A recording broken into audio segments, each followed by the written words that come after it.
Bonjour à tous. Alors Bonjour. j'espère que tout le monde nous entend, nous voit.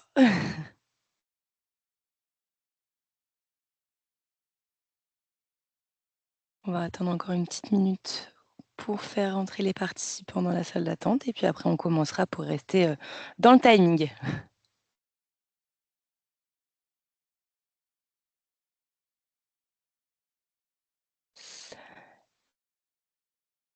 Eh ben, on va débuter. Merci à tous, de vous être connectés donc pour ce talk show RH, en compagnie donc, d'Aziz, notre éditeur sur la partie GTA.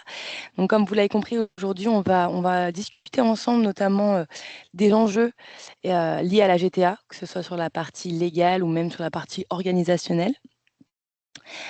Géraldine, si tu peux passer la slide, comme ça, on va débuter en présentant le programme. Donc, première partie, Franck, Nelly et moi-même, on va se présenter pour que vous compreniez quels sont les interlocuteurs. On va ensuite passer sur une partie un petit peu plus GTA sur Excel, bonne ou mauvaise idée, pour pouvoir échanger à ce sujet-là. On va ensuite parler des obligations légales parce qu'au-delà au-delà d'obligations en termes de gestion, il y a aussi des obligations légales et des risques liés à ça. On poursuivra sur les enjeux de la GTA. On vous expliquera un petit peu aussi comment la GTA marche et quelques exemples du quotidien. Et enfin, pour finir, on fera un tour de table pour les différentes questions. Alors du coup, on fait connaissance. Je vais me présenter rapidement. Donc moi, je suis Fiona Lardot, ingénieure d'affaires chez Fortify depuis presque 5 ans maintenant. Et je vais laisser mes collègues se présenter. Nelly, je te laisse la main. Moi, je suis donc Nelly Morin, consultante avant-vente chez Assis, éditeur de logiciels de gestion des temps, tels que SoarSys notamment, et j'accompagne également nos partenaires au quotidien, tels que Fortify. Donc, et moi, bonjour à tous, je suis Franck Massé, je fais partie de la BU Fortify Advice du groupe Fortify, pour laquelle je réalise des missions d'études amont, c'est-à-dire en amont de projet, des missions d'accompagnement dans le déploiement de solutions SIRH. Pour être plus précis, les missions d'avant-projet, ça englobe les études d'opportunité, de formalisation de schéma directeur, d'audit et des choix de solutions SIRH. Mon expertise est en paye GTA, mais ce matin, c'est mon expérience en GTA que je vais pouvoir partager avec vous. Merci. Alors, la GTA sur Excel, bonne ou mauvaise idée? On va commencer ensemble dans le vif du sujet avec une petite question qu'on aimerait vous poser. Donc, Géraldine va lancer un petit quiz directement sur le chat. Donc, suivez-vous le temps de travail de vos collaborateurs de façon rigoureuse? Donc, je vous laisse chacun aller dans le chat et ça apparaît aussi sur votre écran pour répondre et qu'on puisse analyser tout ça ensemble.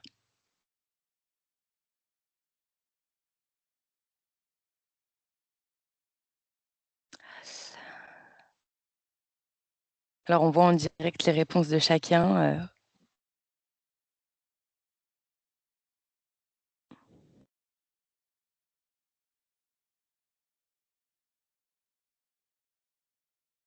Parce que c'est pas forcément le plus évident. Le GTA, c'est pas forcément un métier très connu. On va voir ensemble que cette question a un sens parce qu'aujourd'hui, la GTA, elle vient se cacher derrière un petit peu tous les autres points RH et au final, on va voir qu'il y a beaucoup d'avantages à avoir une GTA et une solution qui peut nous aider à gérer justement ces temps-là.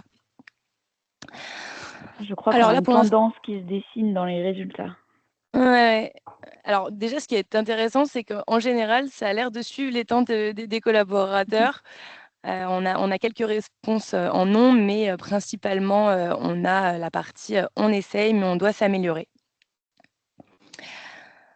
On a ensuite une nouvelle question pour vous qui est quelle solution utilisez-vous pour le suivi des temps? Parce qu'aujourd'hui, nous, on va vous aborder l'intérêt aujourd'hui d'être équipé d'une solution GTA. Mais historiquement, on va avoir plus la gestion papier ou Excel qui peut encourir justement des risques au quotidien et légal.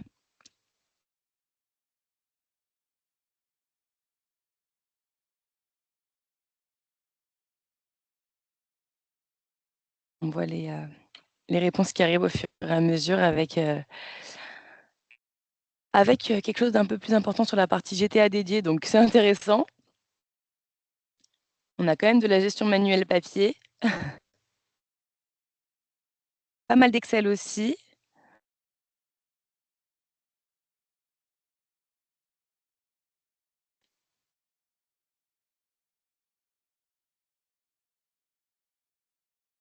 Alors sur la dizaine de réponses, ce qui est intéressant, on a 13 réponses, donc on a 38% quand même avec une solution de GTA dédiée, 25% sur Excel et on a 13% sur la partie gestion manuelle, SIRH et avec badgeuse et pointeuse. Je vais quand même m'arrêter sur la partie gestion des temps sur Excel parce que c'est aujourd'hui ce qui est le plus prépondérant dans les PME, dans le sens où on n'est pas non plus sur la gestion manuelle où avec on a de la retranscription, etc. On essaye d'informatiser tout ça, mais on peut voir qu'il y a forcément des limites. Notamment, on va avoir un manque d'informations pour les collaborateurs, on n'a pas la vitesse sur les CP, on manque du coup de sécurité à ce niveau-là. On va avoir des temps de traitement qui sont trop longs parce qu'on ne peut pas exporter. Donc, même si on va encourager nos collaborateurs à inscrire eux-mêmes leur temps dans cet Excel-là, la partie GRH, le service paye devra peut-être et sûrement même réinscrire les éléments paye. Il y a les difficultés aussi des contraintes légales à prendre en compte. On peut avoir des modèles horaires différents, on peut avoir des temps de repos qui peuvent potentiellement être pas respectés si vous avez une grosse structure et qu'on n'a pas la main sur tout. On manque de vision d'ensemble aussi, sur tout ce qui est indicateur RH. Et au-delà de ça, on est sur un processus quand même assez chronophage et sur un manque de fiabilité et de sécurité.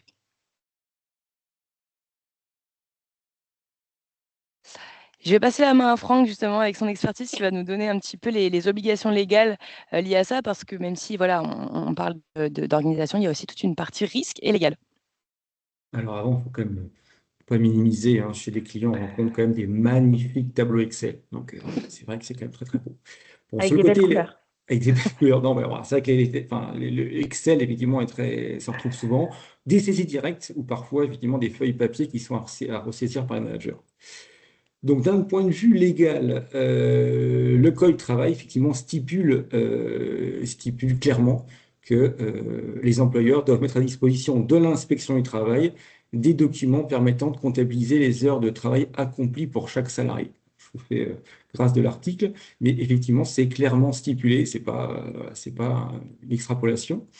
Et pour les salariés au forfait jour, parce qu'effectivement, c'est la question que peuvent se poser, le suivi porte sur le nombre de jours de travail accomplis. Donc, je ne vais pas spoiler la question de tout à l'heure, mais effectivement, il y a une sanction pénale potentielle en cas d'impossibilité de fournir des documents de suivi à l'inspection du travail. Ce support, cette obligation de temps de travail a une incidence en cas de prud'homme en matière de preuve, puisqu'effectivement, la charge de la preuve est partagée, mais avec un renforcement côté employeur. Ce qui signifie qu'en cas d'absence de ce système de suivi, les juges peuvent considérer que l'employeur a tort, même si les preuves du salarié seront incomplètes. Le salarié doit venir avec des preuves, et effectivement, si ces preuves, même si elles sont incomplètes, à partir du moment où l'employeur est dans l'impossibilité, lui, de justifier le temps de travail du collaborateur, il peut être mis en tort. Et effectivement, on avait prévu juste une petite, voilà, un petit extrait, enfin pas un extrait, mais on a un arrêt de la Cour de cassation de la Chambre sociale du 27 janvier 2021 qui parle justement, qui est un cas intéressant, parce que c'est un salarié itinérant, donc encore plus difficile à suivre son temps de travail. Et voilà, dans cet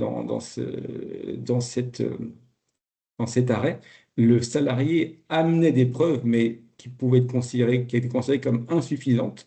Mais cependant, l'employeur ayant été dans l'incapacité, lui, de prouver le contraire, de justifier les éléments de suivi de temps de travail, le salarié a eu gain de cause. On parle donc de l'obligation de suivi temps de travail, mais il ne faut pas oublier aussi d'autres obligations liées au temps de travail, comme les temps de pause, les temps de repos. Donc effectivement, on connaît tous les temps de repos euh, quotidiens, les 11 heures consécutives. Donc un salarié doit faire au moins 11 heures de repos entre deux journées. Le repos hebdomadaire, donc qui est en fait de 24 heures de repos plus les 11 heures, qui fait 35 heures consécutives. Et moins connu peut-être la pause en journée, ou effectivement obligation d'une pause de 20 minutes si le salarié fait plus de 6 heures d'affilée. Bon, pour la conservation de documents, le code du travail implique un minimum d'1 an. Et tout à l'heure, je parlais des salariés au forfait. Pour eux, c'est plutôt 3 ans. Bon, je garde un petit peu encore de matière sur les sanctions pénales pour passer justement au petit quiz, à savoir.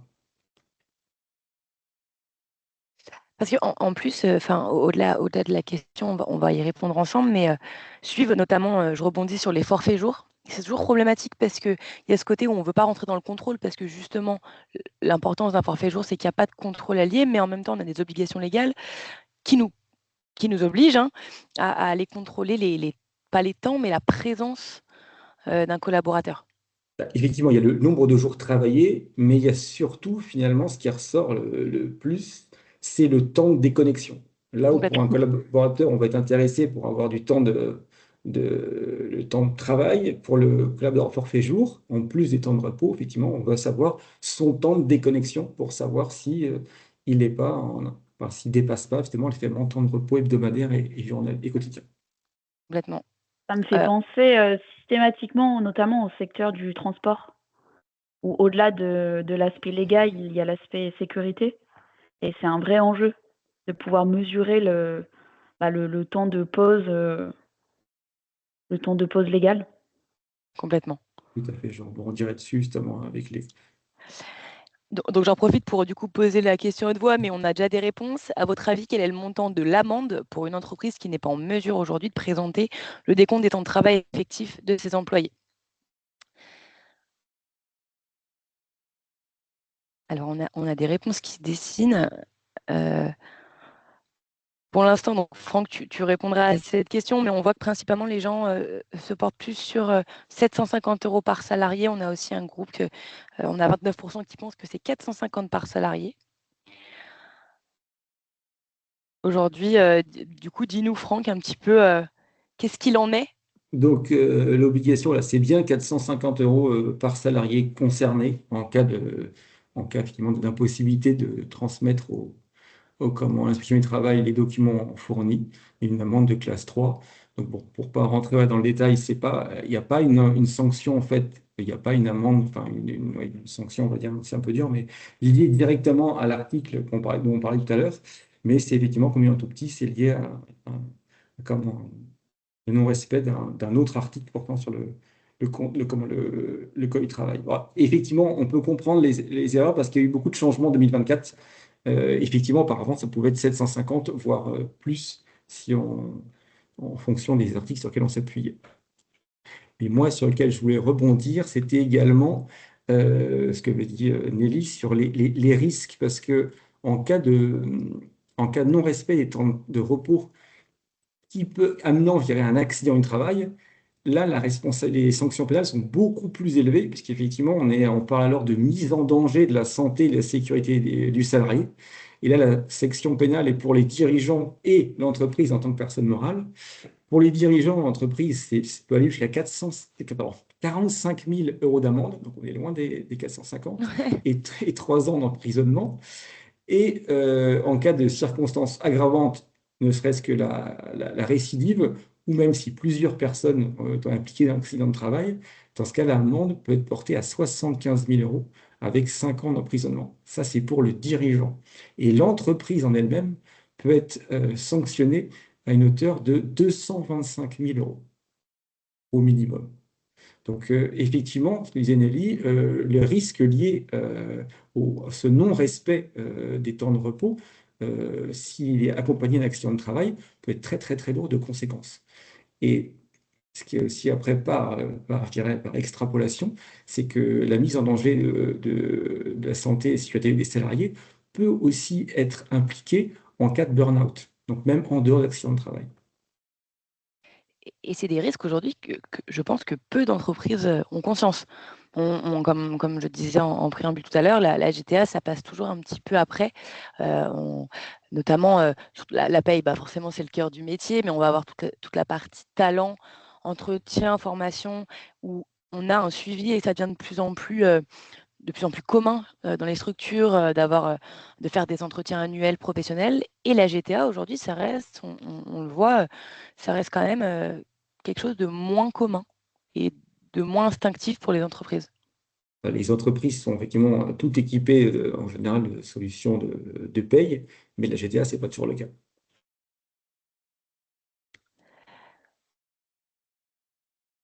Nelly, je vais te laisser la main sur la partie des enjeux, peut-être. Ok. On peut. On avait une question à vous poser du coup là-dessus. Selon vous, quel est le pourcentage de PME et ETI qui sont équipés de solutions de GTA?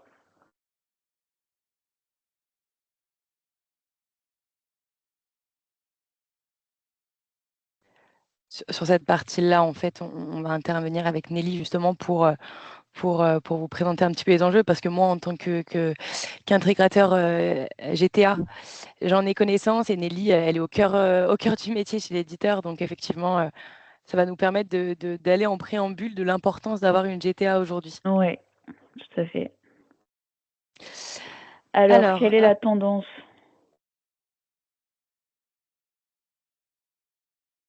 On a une majorité de réponses pour 45%. Ensuite, c'est 12%. Ok. Je te laisse afficher la réponse. C'était 12%. Seulement Ouais. 12%.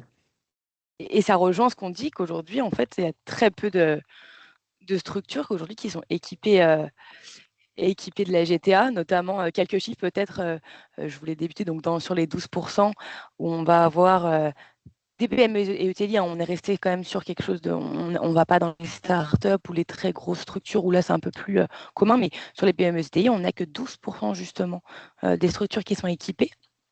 Et la GTA fait pourtant partie des 3 priorités d'équipement digital RH, donc d'après plusieurs enquêtes.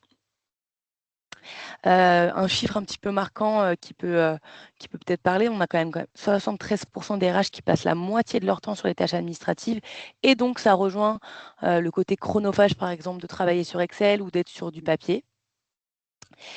Et on a 78% des RH qui pensent ne pas être assez matures sur l'exploitation de la donnée. Donc simplement, aujourd'hui, ce chiffre-là veut dire qu'on a beaucoup d'RH qui pensent ne pas être en capacité de suivre ces données-là et de les exploiter correctement.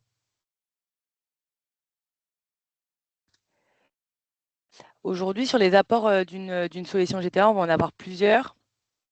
Nelly, je te laisse peut-être expliquer le premier, et Ouais. puis je ferai le second sur le sujet.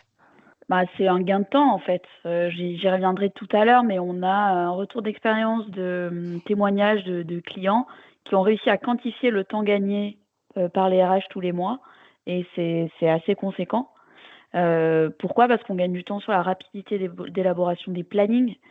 On peut réduire le temps de collecte et le décentraliser également. Et puis, je dirais aussi rendre autonome les collaborateurs au niveau de la collecte des temps. Et bien entendu, on évite les doubles saisies. C'est une vraie problématique, je pense, chez les RH. On a également un gain de productivité.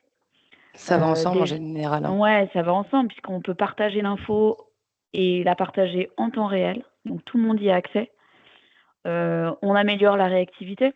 Donc que ce soit au niveau des temps de réponse de validation de congés, par exemple, ou d'affichage des plannings. Et puis, on peut alimenter automatiquement la paye. Et dernier point, on fiabilise les données et on évite les risques que vous pouvez tous imaginer, risque de perte, risque d'erreur, risque d'oubli également. On a les données qui sont tracées et on peut contrôler les données. Franck en parlait au niveau légal. Et du coup, Nelly, ça nous permet de te redonner encore la main sur la GTA, en fait, comment ça marche, et aujourd'hui, une solution, pourquoi c'est utile. Alors, une solution de GTA, comment ça fonctionne? Généralement, il y a 4 étapes. D'abord, il y a une étape de planification. Donc, on va venir planifier des cycles horaires ou des modèles horaires. Et parfois, des activités, des tâches, des postes. On reste sur une planification sur des temps théoriques. Ensuite, on va récolter les temps. Deuxième étape, on récolte les temps effectifs. Soit la présence, qu'on va récolter grâce à du badgeage, de la saisie des temps. On peut dire également que le théorique devient par défaut le réalisé. On peut également importer les temps depuis une solution tierce, une solution un peu plus métier, si c'est le cas. C'est quelque chose qui est possible. On peut récolter les absences, puisque ce n'est pas forcément de la présence. Pourquoi? Parce qu'un outil GTA va gérer la gestion des absences. On peut également, là aussi, les importer depuis une autre solution. Donc là, on a récolté les temps réalisés. On va lancer le traitement des journées. Et ce traitement des journées va permettre, troisième étape, de générer les éléments variables de paye. Comment ça fonctionne? Si j'étais attitré sur le poste numéro 2, automatiquement, l'outil va détecter que je vais avoir droit à une prime de salissure. Si j'ai travaillé de 22h à 23h et qu'en plus, ce n'était pas prévu, je vais avoir une heure supplémentaire de nuit. Donc, l'outil est capable de détecter quels éléments doivent être générés, les éléments variables de paye, selon des règles qui auront été mises en place. Et ces éléments-là, notamment, Ouais, Nelly, vas-y, je t'en prie, excuse-moi, je te coupe, mais on parle souvent de l'intérêt pour les entreprises, mais pour les collaborateurs aussi. Ça leur permet aussi, eux, d'avoir une forme de preuve de ce qu'ils ont réalisé, d'être sûr que l'ensemble de leurs primes sont bien versées, d'être sûr que leurs heures sont comptabilisées de la bonne manière, au bon taux, et en plus de pouvoir le justifier. Exactement. C'est dans les deux sens, c'est utile. Ça sécurise je dirais la récolte des temps côté salarié, mais aussi également côté RH. Donc dans les deux cas, ça protège les deux parties. Ça protège et ça informe. Et ça informe, Voilà. exactement. Et j'ai parlé de génération automatique, mais bien entendu, on a aussi la main pour générer des primes manuellement, des primes exceptionnelles par exemple. Donc là, on le voit sur cette slide, ça peut être attribution de primes ou d'indemnités, indemnité de déplacement, une majoration. Ensuite, une fois qu'on génère ces éléments variables de paye, on va pouvoir aussi incrémenter des compteurs dédiés. Donc des CP, des RTT, des heures supplémentaires, des tickets restaurants, des paniers repas. On peut tout imaginer. Et encore une fois, voilà, ça permet aux collaborateurs d'avoir l'information sans passer par un service RH, sans passer par le service paye. En général, c'est un plus. Et puis après, l'étape cruciale que vous connaissez certainement, c'est l'export en paye. Bien entendu, vous avez la main pour revérifier les éléments variables de paye qui vont être envoyés pour une dernière étape de validation. Et puis, c'est envoyé en paye via une interface.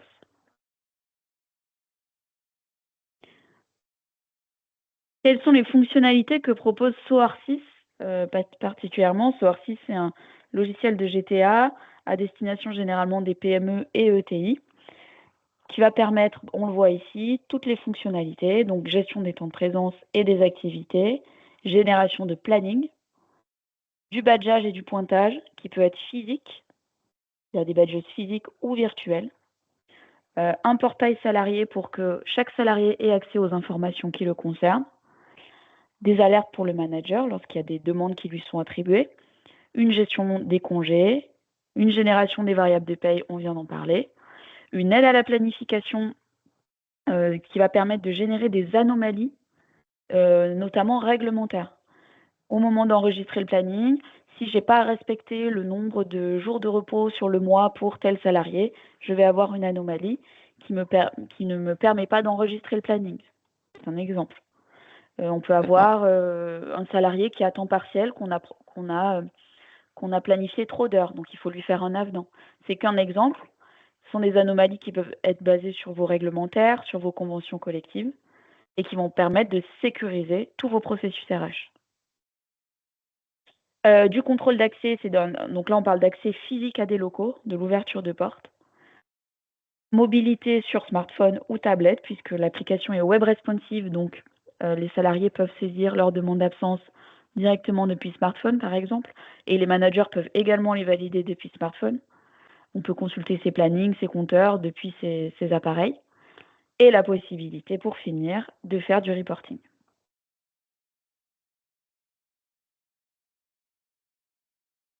L'intérêt également d'avoir une solution de GTA, on le voit très bien ici. Quand on gère sur Excel, on va multiplier les fichiers. Donc là, on Bon. voit plusieurs exemples. On va avoir autant de fichiers Excel que de fonctionnalités finalement. Et on doit collecter tout ça, compiler tout ça, saisir tout cela avant d'envoyer en paye.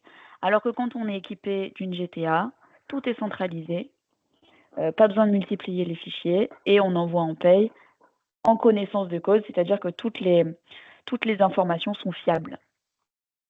Alors là, effectivement, on voit déjà qu'on a plein de fichiers Excel, mais après, au final, ils se multiplient en fonction des services, des managers, des types d'activités. Donc, c'est assez exponentiel.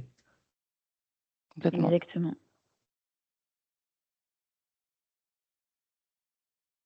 Ce qui fait que, en fait, on va pouvoir, grâce notamment à SOAR6, je ne l'ai pas dit, mais c'est une solution qui est paramétrable, vous l'avez compris, en fonction de votre réglementaire, en fonction de vos besoins, de vos habitudes, et ce qui fait qu'on va pouvoir s'adapter à toutes les conventions collectives. On peut même avoir du multi-réglementaire, donc plusieurs conventions collectives au sein d'une même société, du multi-société. On va pouvoir gérer des besoins différents au sein d'une même société également. Mais adaptable à toute entreprise, c'est le deuxième point qu'on voit ici, quelle que soit sa taille. Et on peut aller des besoins les plus standards, donc généralement, ça va être générer un planning, récolter les temps de présence, calculer les EVP, à des besoins plus spécifiques, avec des horaires atypiques, des équipes tournantes, je pense par exemple à l'industrie, une gestion de l'annualisation pour le secteur public. On va pouvoir prendre en compte toutes ces spécificités, pas facile ce mot, dans la solution. Et puis, tu as parlé d'annualisation, mais aujourd'hui, Oui. c'est un problème récurrent. Moi, je vois il y a peu de solutions aujourd'hui qui savent gérer l'annualisation de la bonne manière. Parce que tout le monde peut dire: «Je sais gérer l'annualisation», mais avec toutes les obligations qu'il y a liées à l'annualisation, c'est pas si simple que ça. Alors, c'est Ouais. pas simple et parfois c'est pas clair, parce que ce qui intéresse vraiment les managers ou les RH, c'est d'instant T de savoir en gros mon collaborateur où il en est dans son compteur d'annualisation. Est-ce qu'il est plutôt en plus, ce qui engendrerait des paiements d'heures supplémentaires en fin de période, ou est-ce qu'il est bon? Donc ça, évidemment, ça permet surtout aux managers, aux opérationnels, de gérer leurs équipes, gérer leur temps et peut d'avoir une information, en gros, le dernier mois où les RH vont prévenir en catastrophe les opérationnels pour dire: oh là là, ton collaborateur, il est largement au-dessus de l'utilisation. Si tu veux pas payer des heures supplémentaires, il faut le mettre en repos. C'est pas possible puisque le travail doit être fait. Donc, effectivement, l'annualisation, c'est important et surtout pour voilà, un instant T où on est, où en sommes-nous de ce compteur. Et Ah, ça, j'irais même un poil plus loin, c'est où en sommes-nous, mais où en serons-nous à la fin, si on garde euh, cette planification. Et exactement. donc on a la notion de prévision. Le plus parlant, ça va être de donner des exemples du quotidien.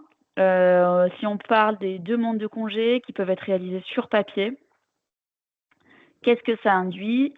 Eh ben, si on les réalise sur papier, c'est qu'on va pas pouvoir visualiser les compteurs, en tout cas pas en temps réel.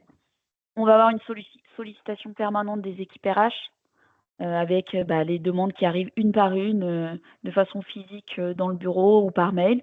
Et puis pas de contrôle automatisé.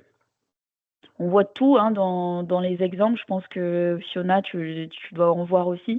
On a des clients qui utilisent des pochettes de couleurs pour gérer Oui.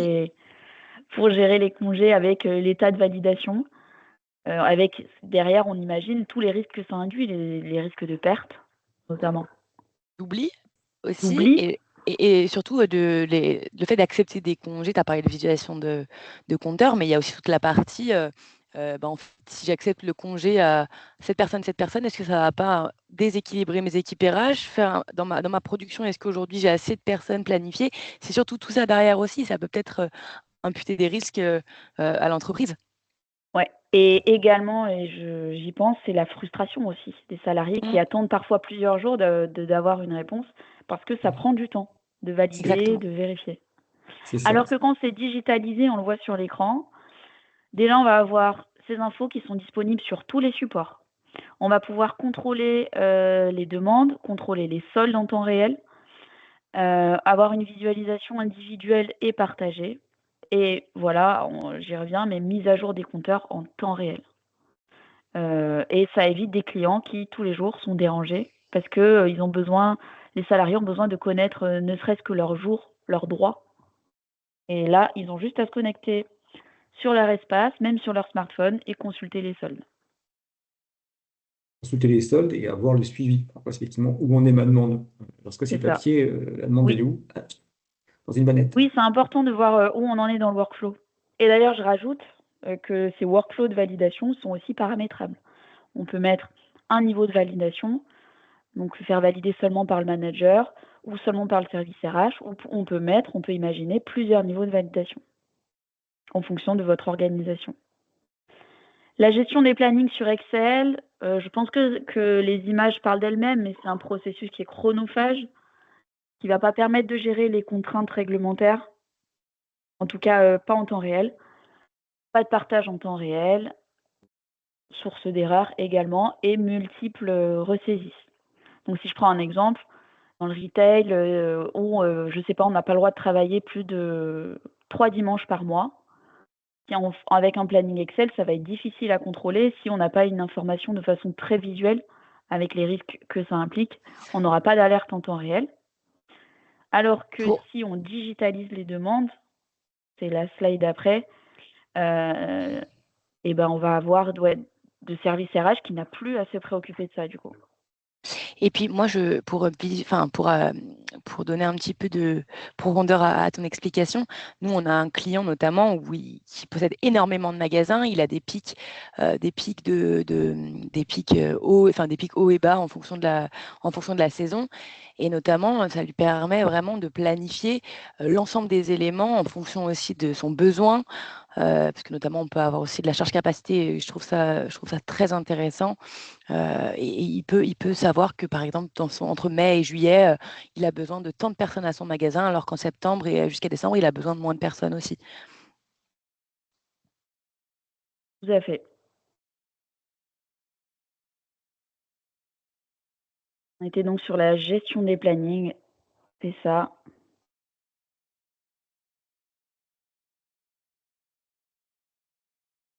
Voilà, et on le voit ici, on a un planning avec, vous voyez à droite et en bas de planning, des compteurs qui apparaissent. C'est ça qu'on appelle les compteurs dynamiques. À droite, on va avoir le compteur d'annualisation en temps réel. On voit selon la planification où chacun d'entre eux en est. Et en bas, c'est un autre compteur qui va permettre de compter le nombre de personnes qui sont planifiées sur chaque tranche horaire. Alors, une question qui revient souvent, en général, à la part des Ouais. clients, c'est, soit à la part des managers, c'est combien de compteurs je peux afficher sur mon planning? Combien de compteurs? Oui. Alors ici, en termes de place, ce serait difficile d'en afficher plus que 2. Par contre, on peut afficher n'importe quel compteur sur le planning. Ça, effectivement, c'est une question qui revient souvent. Parfois, on a des clients qui décident d'afficher le nombre de jours fériés, le nombre d'ouvertures ou de fermetures qui ont été faits. C'est du coup géré comme des compteurs d'équité plutôt, notamment dans le retail.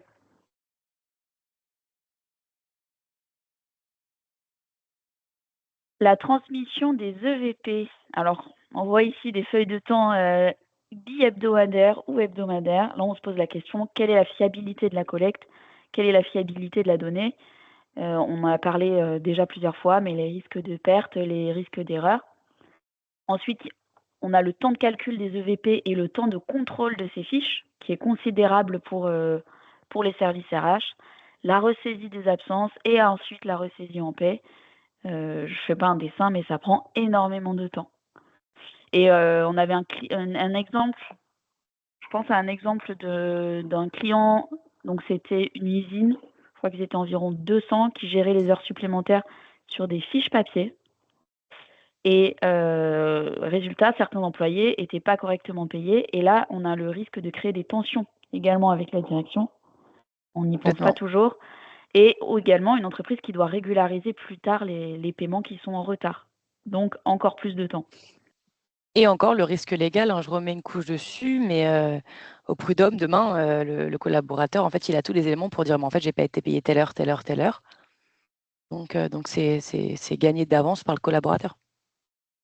Et dans les organisations des services payent, Parfois, lorsqu'on intervient pour faire des audits ou lorsqu'on fait un accompagnement pour les choix d'une future solution, on constate en termes d'organisation un grand nombre de gestionnaires paye. Ça m'est arrivé d'être surpris. Alors, je ne comprends pas, pour 2000 collaborateurs, on avait 10 gestionnaires paye.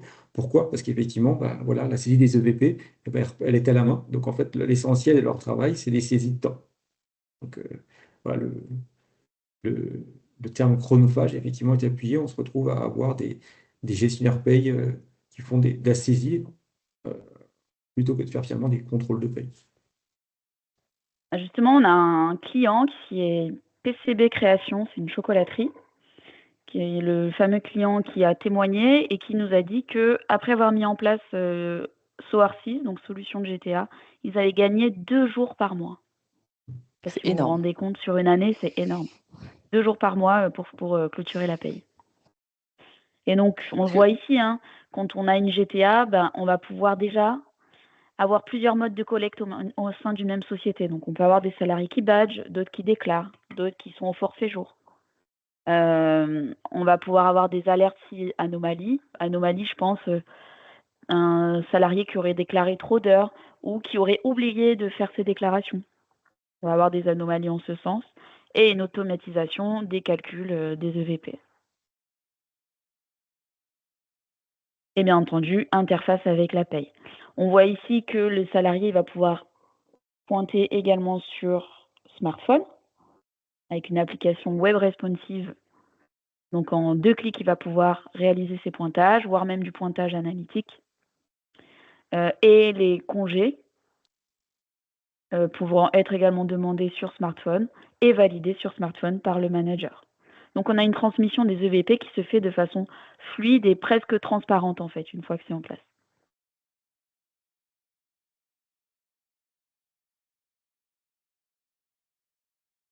Et le dernier sujet, c'est le reporting. On le voit ici, quand on veut réaliser un reporting efficace, on a souvent plein de fichiers. Plein de fichiers qui peuvent émaner de différents services, donc qui peut-être ne seront pas remplis de la même manière, qu'il va falloir compiler dans un seul fichier pour générer les reportings dont on a besoin, et avec le risque d'erreur. Et c'est extrêmement chronophage, et ça donne parfois lieu à des formules très complexes sur Excel. On voit effectivement des magnifiques tableaux Excel chez les clients. Ils font Et mal à la oui, tête. avec des jolis graphiques. Quand on est équipé d'une GTA, notamment de SOAR6, dès le tableau de bord, on a un premier niveau de reporting en temps réel avec des indicateurs. Donc tout le monde y a accès. Ça, c'est en consultation. On a également un catalogue d'éditions standard qui sont préparamétrés. On a juste à les lancer. C'est les rapports les plus courants, les plus demandés. Et la possibilité également de se constituer des rapports sur mesure en fonction de ses besoins. C'est l'élément juste après, je crois, dans le PowerPoint, mais c'est le temps passé par activité par salarié. Voilà, ça c'est un rapport sur mesure qui a été généré. On peut tout imaginer et personnaliser jusqu'à même les couleurs. Bon, c'est du détail, mais ça peut compter. Et on sécurise ainsi tout le reporting. Et si je dois résumer, concentrez-vous sur l'essentiel avec une solution adaptable qui va s'adapter, on l'a dit, multi-acteurs, multi-sociétés, multi-réglementaires, riche, avec des fonctionnalités avancées mais quand même faciles à prendre en main parce que c'est une solution qui est ergonomique, pensée pour tous, que ce soit service RH, manager ou collaborateur. Voilà. SOAR6 s'occupe du reste. Et pour finir, parce qu'on a beaucoup parlé, on va passer sur la partie un petit peu plus. On va vous donner la parole.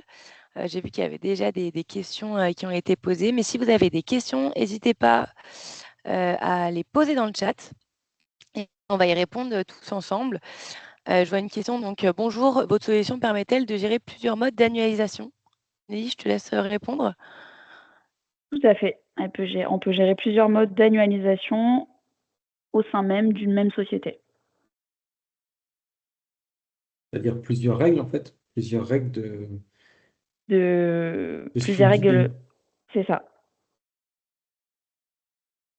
Et ça, c'est important parce qu'il y a le côté aussi des obligations légales de l'annulation, mais je pense que chaque structure a aussi on va dire des réglementaires différents. Sur ce côté-là, je suis C'est tout moins. l'intérêt.